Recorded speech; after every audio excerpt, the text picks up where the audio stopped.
Les Miserables. Volume 2. Cosette. Book 8th. Cemeteries take that which is committed them.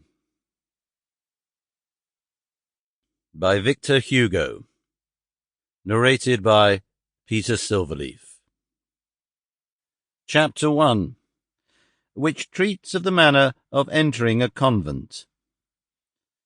It was into this house that Jean Valjean had, as Fauchelevent expressed it, fallen from the sky.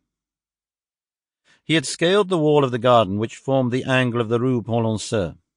That hymn of the angels which he had heard in the middle of the night was the nuns chanting matins. That hall of which he had caught a glimpse in the gloom was the chapel.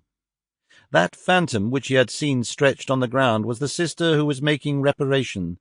That bell, the sound of which had so strangely surprised him, was the gardener's bell attached to the knee of Father Fauchelevent. Cosette once put to bed, Jean Valjean and Fauchelevent had, as we have already seen, supped on a glass of wine and a bit of cheese before a good crackling fire.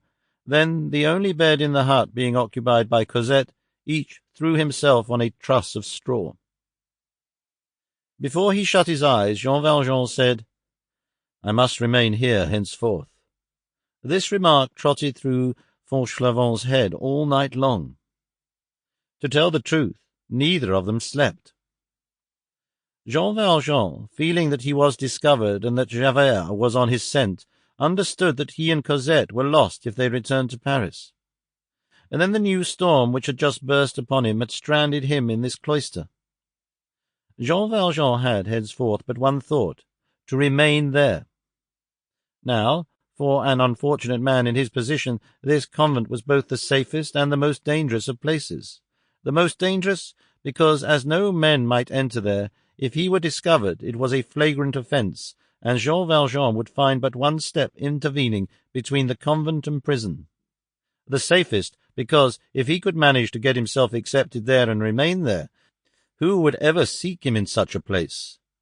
To dwell in an impossible place was safety.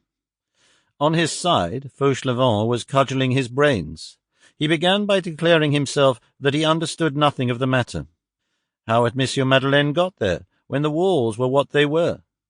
Cloister walls are not to be stepped over. How did he get there with a child?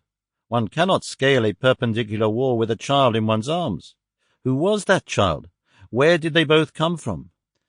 Since Fauchelevent had lived in the convent, he had heard nothing of M. sur M, and he knew nothing. Sample complete. Ready to continue?